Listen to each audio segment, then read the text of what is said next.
Look, I had really low expectations for the Western remake of Bad Genius from the moment that it was announced in 2023, and it fell even lower when that trailer dropped weeks away from its release in certain countries. Were those expectations met? Well, I think this picture speaks for me well enough. I'd really thought that we put bad remakes behind us since 2004, especially with how amazing Speak No Evil's remake was, but apparently we didn't. But I'm getting ahead of myself. The Bad Genius remake follows the same story of the genius high school student Lin developing a business to help fellow students cheat in the exams and eventually expanding that business to cheat the SAT. The remake is directed by J.C. Lee, known for writing and producing episodes of How to Get Away with Murder and Love, Victor. So it shouldn't come as a surprise to say that this film felt like I was watching a school play version of the original movie. Wait, is this fucking play about us?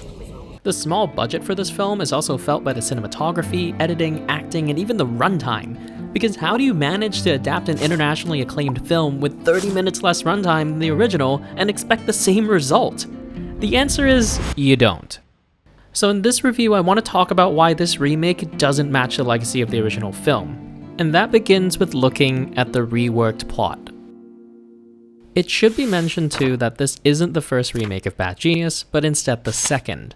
And being the second remake of a story means you really had to bring something new to the table to matter. This remake tries its best to bring some Western social commentary about the model minority and immigration to the table, but it ends up feeling tacky.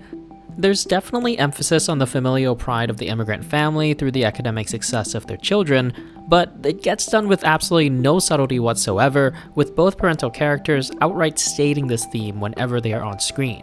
This lack of subtlety happens throughout the film as the writing ignores the golden rule of screenwriting: show, don't tell. There are some pretty bad examples of this that I could list, but the worst offender, and one that doesn't spoil anything the trailer hasn't already, is how we're told about Bank's ability rivaling that of Lin's. In the original film, we first witnessed Bank's ability when he and Lin were made to appear on a TV game show, and how Bank was able to memorize digits of pi. Then, when Lin talks about needing a second person who can remember the answers to cheat the SAT, the audience can make the logical connection to Bank being our only choice because we've seen it. In the remake, we know of Bank's existence, and that he's deemed as smart by the principal, but it's just not reinforced in any other way but through other characters telling us that Bank is smart. And then eventually we're just told by the main characters that Bank is the only option while they were brainstorming how to cheat the SAT. I do want to touch on the ending here a little bit, but I won't be diving into spoilers. As with every iteration of the Bad Genius story, the ending is changed to present another perspective with what the writer thinks the consequences of cheating is. I'll just say that the solution that they present in the remake feels even more like a band-aid fix for the social problems of academic pressure and the rigged education system. What's frustrating is that a lot of the main plot points in the remake, leading up to cheating in the SAT, play out identically to the original. So you can easily compare the remake to the original to see that the scenes that shine in the original are dulled down by the writing of the remake, and they're dulled down even further through the editing and cinematography. The fast editing and the uninspired cinematography makes this film both look generic and feel way too fast-paced at the same time, which I think is the key factor to making this film feel cheap. The editing of scenes where Lin is trying to help her friend cheat are shortened, and the conflicts are introduced only to be resolved within minutes or seconds because of the editing. The worst offender is probably the eraser and the shoe cheating scene, which is cut together way too fast, and the audience never really feels any tension or drama within the scene. By the time the audience asks if they'll get caught, we know the answer is no, because the scene is already over. Cross-cutting was something that was heavily used in the original film to extend time and create tension, a technique that is commonly used within Western heist films as well. But the remake did not make use of that in its editing at all. They refused to create tension by letting conflict fester while cutting between two different situations. Instead, they decided to keep the tension to only one side, while the other side finds ways to deal with their problems almost immediately. As for the cinematography, it pales in comparison to the original film. It lacked any interesting use of angles, framing, or even lighting to heighten the emotion or intensity of certain scenes. Instead, they were in a mostly washed out teal and orange color grade. It doesn't help that the locations they were able to source are way smaller than what the original had. Having really small size location for key places like the testing hall and the printing press makes this film look really unimpressive on camera compared to the original. Understandably, this probably has something to do with the budget, since the film isn't a proper Hollywood remake, but instead a Western indie film. But the biggest offender for the location in this film is the printing press, because it clearly looks and feels like a repurposed garage.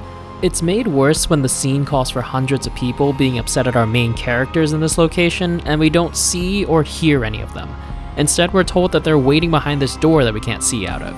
Compare that to the original film, where we do see hundreds of angry people. It makes the threat tangible to our main characters, and it puts us in their shoes. The acting couldn't save this movie either, given the stiff acting and line deliveries from some of the actors.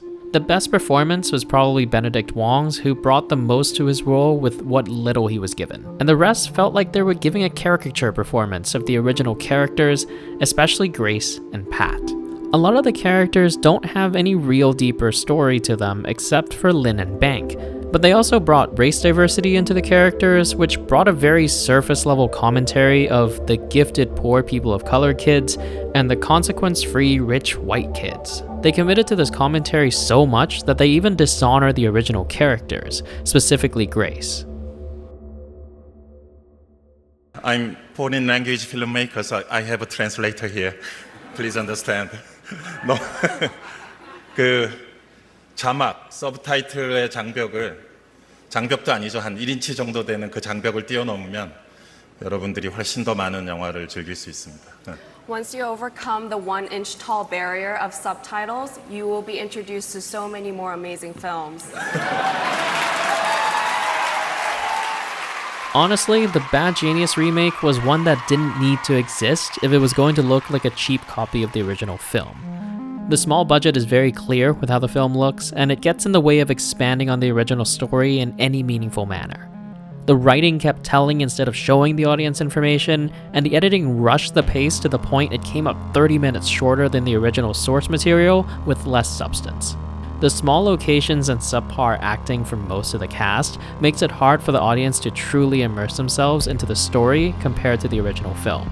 It's a shame that because some people still refuse to get across the 1-inch tall barrier of subtitles, that we get a soulless Western remake of a film that was already internationally recognized as a masterclass in filmmaking. If there is one thing that I hope this remake can do, is that it can redirect people to watch the original film. Because this remake can't cheat its way into executing the vision of the Bad Genius story just because it's made with Western money.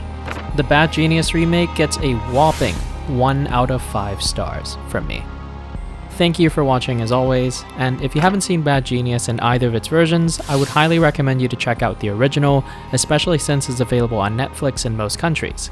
You could also watch the remake yourself and see how they compare. And in the case that you already have, let me know your thoughts in the comments below. Leave a like, hit subscribe, and hit the notification icon so you don't miss out videos like this in the future.